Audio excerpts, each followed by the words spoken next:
First of all ndimo ndashaka gushimira Melody Bruce Melody message twamuhaye umuntu wadutumye Nyabugogo ashaka ko azagira Nyabugogo ngakamara amasaha ane ibyo abonye muri Nyabugogo akabikoramo indirimbo. Ndagutuma kuri Bruce Melody sasa. Ndabura tumubwira gute Bruce Melody? Uzamubwira ze Nyabugogo. Hehe Nyabugogo azamara amasaha ane kugera saa 4. Hanyuma ayo masaha nagera saa 4 z'amanywa zuzuye. Azigendere ibyo azaba yabonye aho ngaho azabinkoreremo indirimbo. Melody nyuma yuko abonye show akanayipostinga yanageze kuri tele aho umuturage yamusabye ngo azagire muri Nyabugogo nubwo bitagenze neza ngo hatinde kuko ibyo bintu umujama yashaka ko areba Nyabugogo akazakoramo indirimbo twe tutazi. Nyina kavuyo kabaye kenshi urabona no mu star muri Nyabugogo birangira polisi imubwiye ati wapi byateje ambutiage ariko nizere ko buri ashobora kuzajya mu buryo buri loki akareba mu wenda mu modoka y'amafime yihariye mu buryo butazwi nyine akareba ibyo bintu abantu bashaka karirimba muri Nyabugogo nje ntago mbiza ariko nuko mfite gahunda yo kuzajya no kongera ngashaka uriya mugabo nkamubaza ubundi ni washaka ko Melody aririmba ihe ndirimbo kuri Nyabugogo. Yes nzazanye abantu ko nzasubira gushaka uriya mujama. So rero thank you Melody ko wabashije kwa kwitabira ukagira Nyabugogo abaturage baragusaba ugomba kugerayo warabikoze. Wanatumye nira video igera kure ibyo ngibyo ndabigushimira. No kuvuga ngo rero akenshi ari abantu biyita ko ari aba blogger mani batazi yo biva niyo bijya mwana sibyo cyangwa se ni kwa kuntu kw'abanyarwanda ubushaka gupinga ikintu cy'umuntu urede wagikoresheje ariko ntago ushaka wowe urifasha uravuze ngo nyuma yuko ngo hari umugabo ngo ugaragaye ngo uri umugabo uwo mugabo yari atunzwe kamera atunzwe mikoro ntago ari we wari wabizanye wowe ukavuga ngo hari umugabo uwo mugabo iyo kamera ari kuvugiraho ni yawe uraje inkuru urayikoresheje noneho nabonye ntuze midari we yaranakuropinze anamvanamo mahani byarambabaje ariko nashatse no kuripotinga iriya video ariko ndavuga reka nere kuba nkawe ndamwihore ndavuga ati okay nacuruza ariko nzaza hano murabona babwiye ko birabinata ntago tugomba gukora gutya mahani ntago tugomba gukora gutya urumva ntago tugomba gukorera muri no head ntago ushobora gukorera ntago tugomba gukorera muri kano gapingane ntago tugomba gukorera muri bintu bitarimo gusapotingana man ariko se ubundi ni gute izina Open TV wakoze ama hashtag ushyiraho za for your page zaki umanura ibishinwa utanazi nicyo bivuga kugira boro yawe urangije aho wakuye aho inkuru yavuye wanga kubikora unasurumva umuntu byibuze ugufata ariko ibaze umva rwego biriho ibaze umujama gukoropinga isura bana akakuva akamenga sho yuko utagaragaye muri icyo kintu akemera akazuminga umutwe w'umutumiro agakata amagambo amwe namwe abazaga akita ku bintu umutumirwa ari kuvuga gusa byonyine kuko ari byo byagiye viral nyine. Can you imagine aragira ngo se nukugira ngo se bamwitirire covid wariye. What's up people, this is Open TV Kafulu yo umezote fresh je uri hano ni party turi ku mihanda ya Kaksili twamanutse turi imihanda nago muzongera gupfa kutubona mu nzu kereka byakomeye hari breaking iteye ubwoba itumye mubiri kubera ku muhanda kabisa. Yes Kafulu tuje hano dukoze urugendo runini muri urwo rugendo ariko turukoze dufite n'agahinda umbwira kuntu tubabajwe n'ukuntu showbiz yacu na support irimo kandi koko nanjye maze kubyibonera umaye fact ebyiri. Fact ya mbere nyine n'ukuntu turi gukora videos ziri viral ku buryo n'abandi ba creator nyeka muri uru Rwanda urumva bari young bari gukora ibi bintu impamvu mvuze yanga soko n'abanini bafite ibyo bari gukora gusa ibyo ya postinga byose we birarebwa nago bonyine baba bakigira ibintu babona byacitse ko umuntu wagize views miliyoni ntago views ibihumbi ijana zizamutera ubwo ariko ikintu tuje twibaza nyine why ibi bintu bibaho nyine support kabura.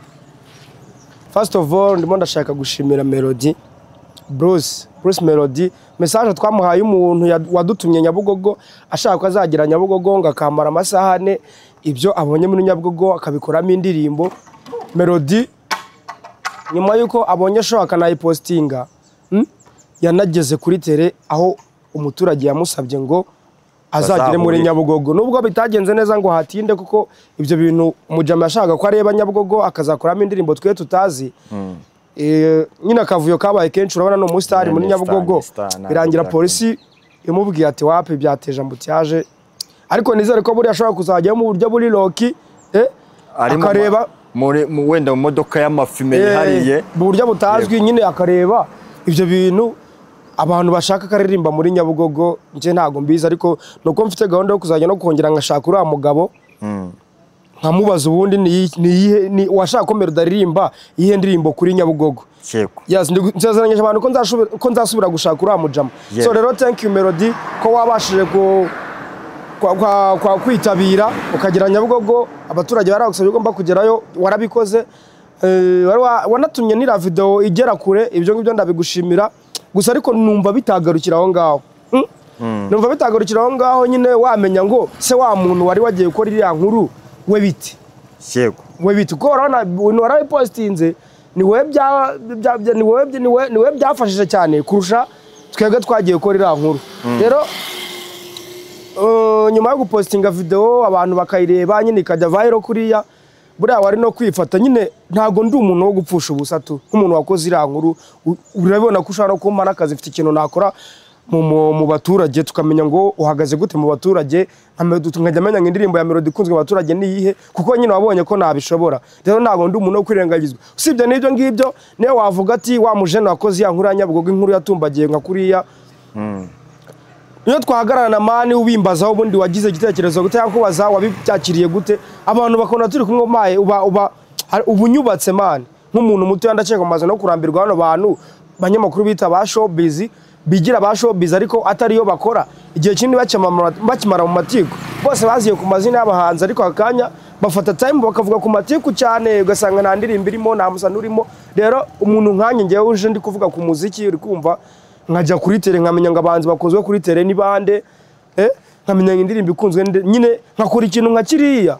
mutari musanzwe munzi mu myidagaduro ku buryo buzwi nkahita nkora boro nkiriya nyine ikageraho igukoraho ukayipostinga ikageraho unakora ibyo video yagusabaga ntago ndi umuntu wo kwirengagizwa wakabaye nyine undebaho nanjye tu niyo twanahura ngavuga ati tukaganira kuri nkuru ya Nyabugogo man ukavuga ngo ufite iyo foto yes iyo ni support ya Danje umpaye nyine nakaboko umpaye nk'umuntu munini muri media kandi ndaceka umaze kurambirwa aba bajeni mumaze kubaraga umukino y'abandi bantu bashyashya bari muri ibintu kandi banabyumva man Kafulo urakoze cyane ku butumwa uhaye Melody mbyibutse nyine wamushimiye koko bikwiye gushimwa kuba yaradupostinze nyine hari ni favor nyeka ko ari naho yavuye cyane sibyo nago natwe tubyirengagiza ariko nanone Melody ni umuntu kaze mukuru urumva wakoze ibyo bintu ariko kubera iki aba bloggers aba influencer bakoresha imbuga zitandukanye bashobora gukopia boro nkiriye niba Bruce Melody yayipostinze agataginga man suruse agataginga suruse iyi nkuru ivuye kwa runaka kubera iki mana ba blogger bakomeye reka urugero nka ba Mideri urumva nabandi na Kazungu ka boss yarabikoze we reka tunamukuremo urumva gusa hari abantu Kazungu yari collaboratinze ni fresh namuhaye nambise collaboration ara acceptinga aho ni sawe nta kintu mushimye nyine kubitekereza byo ni bya Danje ari nabyo nshaka kwibaza ku cyabandi ba blogger ushobora gukoresha inkuru y'umuntu mani urumva utazi hasozi iyo nkuru utazi iki urumva nuna mentioning source y'inkuru ma ukajya uvuga ngo hari umuntu wavuze ngashaka Bruce Melody Nyabugogo uwo muntu yabivugiraga mu kinyamakuru cyawe yabivugiye he nyine kuki utamentioning source nshaka kubaza ibyo bintu why biri mu banyarwanda kandi twita kari aba blogger bagakwiye kubona initiative nk'iyo wakoze urumva nk'ira twagize bakaba ahubwo bayishyigikira kuki badashyigikirana no kuvuga ngo rero akenshi hari abantu biyita ko ari aba blogger mani batazi yo biva niyo bijya mwana sibyo cyangwa se ni kwa kuntu kw'abanyarwanda ubushaka gupinga ikintu cy'umuntu urede wagikoresheje ariko ntago ushaka wowe urifasha uravuze ngo nyuma yuko ngo hari umugabo ngo ugaragaye ngo uri umugabo uwo mugabo yari atunzwe kamera atunzwe mikoro ntago ari we wari wabizanye wowe ukavuga ngo hari umugabo uwo mugabo iyo kamera ari kuvugiraho ni iyawe? uwo mugabo se ahubwo yabivuze ari Nyabugogo ko yabivugiye kuri YouTube nyine iyo YouTube yabivugiyeho wowe uraje inkuru urayikoresheje noneho nabonye ntuze Mideli we yaranakuropinze anamvanamo mahani yarakuropinze amvanamo nyine nagaragara ukuboko gusa byonyine yego ariko inkuru ayivugaho kandi no kweditinga nyine tukishyiramo hari impamvu twari twabikoze natwe tuba turi gukora izina bro natwe kugira ngo abantu batubone kugira ngo abantu bagira attention ku bintu byacu noneho wowe ufasha ibintu njye nikoreye byamvunnye na wenda ntuzi aho hantu ntuzaho naturutse kugira ngo ngere Nyabugogo sintuye muri Nyabugogo wasanga nanagiye n'amaguru man sibyo ugahita ufata ibintu byanje ukabipostinga wowe ukanesha agaciro ngewe ukankoropinga ukamvanaho nunavuga okay kubikoresha ntari okay kubikoresha ntari ariko se kubikoresha nge nugaragaza numeshoninga aho byaturutse numeshoninga umuntu wakoze ibyo biboro bye birangira nta kintu bimariye ahubwo kubera ko mwe gaho ufite n'amazina birangira abantu baketse ko izo nkuru ari izanyu man oya n'ibinyamakuru bikomeye nta soni biteye ntago biteye isoni ko na za CNN urumva nta kinyamakuru na kimwe gikoresha inkuru y'ahandi hantu ni kimentioning cyangwa se ni tagging source y'inkuru urumva rero nyeka ko wenda reka nta nubwo ari abanyamakuru wenda ngayo mahame barayazi ariko se nta n'ubumuntu man nta nubwo navuga ati this guy yatigise zino hasomane sibyo yakoze akaboro kabaye fresh nanjye bigeze rwuko ngiye kugapostinga reka kandi kugapostinga kwawe hari abafro abandi mani kazanye hari trust yubatse mu bantu man reka mwereke n'abantu banye nawe bajye kumureba nta kintu bitwaye Brad sometimes bizi utasekaje tuzaba tunahura mani turi kuri level turi gukora ibintu biri kuri level wowe ufashe story yanjye nakoze urayikase man uyishyize kuri boro yawe ngese biramarira iki niba utamvuze vuga ngo byaturutse ahangaha twabipostinze nta kintu bimbwiye abaturage se bazamenya ngo ninde bazagira ngo nawe wabikoze urumva imbaraga ntago ubuhaye agaciro imbaraga zanjye Kafuru nyeka ko nubundi gukora ikintu nka kino umuntu akagipostinga akagukata urumva no kugira nubundi nyumva nge ndabishyize ku mutima mani zirata bate tuba twariye za Nyabugogo amatike yacu ibiki byacu umwanya wacu urumva ni ibintu nyine tuba twakuranye umutima ukunze mana ariko ntago tuba twizeye ko dukeka ko hashobora kuza ikintu nyine gituma umuntu nge nabishyize ku mutima numva ko ari ubugome mana umuntu aba yabikoranye oya biriya n'ubugome kuko nta nubwo ari no kuvuga ngo kari akantu gatoya byonyine ka logo yacu k'umupira nyine wowe urimo urumva ntacyo kari gatwaye mu nkuru hari n'impamvu kari muri kwikiriza ati yego byonyine reba kugira umuntu afate video yose man akatemo yego kandi hagiye kwitradinga kuri ziriya mbuga iryo segonda kase nta kibazo byari guteza ntago bamusabye ngo gira ikintu kuramo man uwo no umutima mubi uzi ko waba n'umurozi ibaze ko n'ubana hari bayishize kuri YouTube dushatse twayikubita copyright dushatse twagira gute noneho ariko akayishakamo amafaranga yego yarangiza mani akirengagiza ntamenye ngo suruse y'iyi video yageze hano gute mani yashyize kuri YouTube channel yego ngayicuruze ibyo ngibyo ngiye mpamya ko nta nubwo ari n'ubutamenya nari nashatse kuvuga ko ari ubutamenya ntabwo ari ubutamenya ngo n'umutima mubi n'ubugome ahubwo waba n'umurozi bro rero biriya kugira ngo byo posting boro yanjye ngiye natigitiye ugende uyishyire ku mbuga zawe ntumentioning numpa agaciro bro wabireka nkayigumisha kuzange zitarakura urumva hakaza abantu batanu ariko banjye yego kuko kugira ngo ugende mani ndakubwiza ukuri nka kuri kuboro Mideli yayipostinze nta muntu uzi ngo ni banje kereka wayibonye Melody yayipostinze bati ni babajene bayikoze ariko nk'umuntu utarabashije kubona ko Melody yayipostinze kuko kuri Melody ho turagaragara ko ari twege twabikoze yaranamentioninze ariko nk'hariya se nkabiriya nta kintu biba bitumariye for real oya Mideli ntago muzi urumva nawe waratuzi first of all waratuzi twe ntago tumuzi urumva ariko ndagira mubwira ibintu yakoze no Babylon bukabije urumva ibyo bintu nagumye no kuvuga no kuroga yaroga no kuroga waroga urumva niba ushobora kurira ku muntu kurira ku byo by'umuntu ariko udashaka kumuha respect nyine udashaka kumuha credit z'icyo yabize man kugira urike urumva man you are not a good person nibwo bwafatanya abantu bara batubwira urumva bahora basaba gufatanya gusharinga nyine ibintu by'umuntu byabananiye gukora urumva yego njyewe byarambabaje ariko nashatse no kuripotinga iriya video ariko ndavuga reka nere kuba nkawe ndamwihore ndavuga ati okay nacuruza ariko nzaza hano murabona babwiye ko bira binata ntago tugomba gukora gutya man ntago tugomba gukora gutya urumva ntago tugomba gukorera muri no head ntago ushobora gukorera ntago tugomba gukorera muri kano gapingane ntago tugomba gukorera muri bintu bitarimo gusapotingana man ariko se ubundi ni gute izina Open TV wakoze ama hashtag ushyiraho za for your page zaki umanura ibishinwa utanazi nicyo bivuga kugira boro yawe urangije aho wakuye aho inkuru yavuye wanga kubikora unasurumva umuntu byibuze ugufata ariko ibaze umva rwego biriho ibaze umuja mu gukoropinga isura bana akakuva akamenga sho yuko utagaragaye muri icyo kintu akemera akazuminga umutwe w'umutumiro agakata amagambo amwe namwe abazaga akita ku bintu umutumirwa ari kuvuga gusa byonyine kuko ari byo byagiye viral nyine can you imagine aragira ngo se nukugira ngo se bamwitirire ko video wariye nago bishoboka nukugira ngo se wenda nadupostinga arabaciriritse baravuga ngo wapostinze abantu biragenda gute wowe akazi ukora kabaye gaciriritse wajya kugakora gute ukora ikintu cyubashye man video Bruce atacropins akayipostinga ukwiri ari big star wowe na uri we man na uri we uramenya ko ibyo bintu binarenze man niryari se ninde munyamakuru se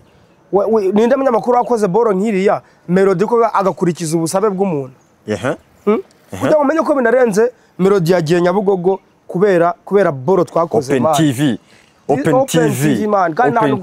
wa postinga wa copinga wagira gute nituraza yego turaza imitima barye mudutegereze nk'ibisubizo bya sida bro ikintu kimwe mudutegereze imitima itabarimo nk'umuntu utegereje ibisubizo bya sida yagiye kwipimisha kwa muganga ikintu nanjye nabwira aba bantu muri kwanga kubikora tuzabyikorera kandi nta munsi munarara mutaturebye urumva no kubemeza nta mbuga zihambaye dufite ariko turabizi ko ibintu byacu bibageraho byanga byako ibaze ko biri kubarya mu nda tumaze 1 month bro 1 month na achievement na handi hantu yigeze ibaho rero ahubwo inama nakugira iryo nishyari inama nabagira utuntu twacu mutwigira inshuti yakirika utuntu twacu mudusharinge kuko nibyo birimo views aho kugira ukora ibintu nka biriya ahubwo ushobora kumpamagara ukambwira man ko mfite akantu nshaka gukora ko nabonye mukora boro zimeze neza waje ukamfasha tugatizanya imbaraga ukanyiditsingira akaboro urumva ukamfasha mu kantu ngiye gukora ukakanyiditsingira nabonye ufite ishoro ryiza twebwe no head tukaza tukagira niyo collaboration nakuvuga ngo yabonye ni ryiza none se ninde ushaka gukopya nyine aho kugira ngo wowe ushaka ibintu by'agapingane jya ku mbuga wandike uvuga ati ko nabonye mufite boro nziza arakantu nshaka gukora mwaje mukamfasha nanjye mbafashe gutyo uri kumva nanjye nkabafasha muri ubu buryo man tugakorana muri ubwo buryo naho ubundi nta muntu wigira man sibyo nta muntu ujya se nari imikino dufite mwana urabona wowe turebye move urabona Kigali itagomba kutwumva se icyambere cyo turi gukora ibintu mu buryo mwe mutabikoramo twanariza ibintu mu buryo mutabikoramo muramutse munabikoze muri ubu buryo turi kubukoramo twe twashaka n'ubundi turaba game changer brad turaba game changer ukumva nago turi kwinyuza ibintu byanyu urumva ako nago dufite afari dushaka gushyiramo kandi kino kibuga ni Kigali ni cya buri wese sibyo rero niba mane medere afite nyine nawe kutuntu twakora ko umuntu ajya kuguforominga ari uko nyine yizeye ibintu naga ari we wenyine urumva njyewe niwe ndi kwivugira yaraflowinze asabye njyewe niwe ndi kwivugira no mu blogger mukuru yakabaye ziki kintu mane cyakabaye kimuri mu bwonko byakubabaza umuntu afashe inkuru yawe akagenda akayipostinga ariko nakumentioninge mane kandi iyo nkuru yakurumva noneho sinawe wenyine hari n'abandi noneho agenda akareba ibintu wavuze akagenda akabideverwa mu bundi buryo bwe yego ntavuge ngo hari ikiginga nabonye sha cyakoze inkuru kishyira kuri YouTube urumva ngo umugabo yagaragaye kuri kamera urumva ako kantu wakavuze mpita mbyibuka ngo hari umugabo wagaragaye ngo nyuma y'iko hari umugabo wagaragaye kuri kamera wagira ngo kamera yarizanye iritereka ubundi ayigaragaraho cyangwa yifashe selfie nubwo yagaragaye kuri kamera yagaragaye kuri channel yitwa Open TV Rwanda nyine nibyo yagaragaye kuri kamera yaraje yitereka ngo ubundi ayigaragaraho cyangwa yifashe selfie no kutamenya ngo yagaragaye kuri channel yitwa gutya yego kandi urashaka akantu kagukomye wari wabuze ibintu uvuga ubonye inkuru y'umuntu nuja kwivugaho ariko ikintu gihari cyo urumva ibi bintu by'amaheti njye nari nzi ko wenda bikiri mu bantu bari kwishakisha batoya urumva kugira byitirirwe bo nyine wenda urumva birakwiye iyo ukiri kwishaka birumvikana ariko se nk'umuntu nyine wagezeyo n'ubundi ntago uhangana abaforowo bafite ukora ibintu byiza ntago tukubahutse mani respect naho ugeze nyine kuba uhari urumva imihanda kuyifata biragoye nta muntu utabizi urumva ariko mu gihe uriyo mana ukiyemeza wenda wishaka kudushishikariza abantu ariko mu gihe ukoresheje ikintu cyacu bivuge mani ntabwo respect n'akarogo kacu gashyireho mani ariko mani umuje none cyo nta kintu cyambara rogo ntabwo tugusaba kuyishyiraho irimo ahubwo wiyika yarabipostinze ndavuga ati mani uziko boro yacu ko nari igihe cyinshi hari ibintu byinshi najyaga musharinga nabishyireho nkabona ntabyo yarebye nkanagize ariko mbonye yagapostinze ndavuga ati mani uziko boro zacu se boro yacu yabikoze se nyine buri muntu wese aratungurwa yakoze boro ukabona abantu banini uri umuniga agutya biratukiri gutangira ibintu ukabona umuntu usanzwe uri muri media ukurikirwa n'abantu benshi yagupostinze nyine biratungurana none aha naje kubiteshereza agaciro nkabona nishaza nta n'ikintu binamariye narebye video nkajya mbona video nkabona ni njye wayikoze ariko nkabona sindi kwibonamo vuga sino muniga bigenje ati nkumva ibindi bintu nabaza ku musaza nkabona yagiye kuropinga ariko uvuga iby'umujama gusa video irangira yaragiye ashyiramo boro za melody ashyiramo iki video irangira njye nibonyemo ndebye mbona nta nubwo we niyo mentioninze man sinza wenda mukate pe wenda video yabaye ndende mukate ariko uvuga ati arobaz cyangwa ati rush boy kafuru cyangwa ati open tv nahise mbona nyine hate yabari abaniga no ariko ubundi man uzi ukuntu biba barishema rya danje iyo uje kuri kamera ukavuga ati ikiganiro cya mbere cyatumye abantu badukunda ni imideri wagipostinze man sibyo nuko turi gushimira melody nawe twakabaye turaha nawe turi mu bantu turi guhereza indabo zabo man ariko impamvu ntabwo turi kuvuga we warikunze yego we wakunze ibintu twakoze ariko twe niwadukunda nk'abantu babikoze yego so I know buke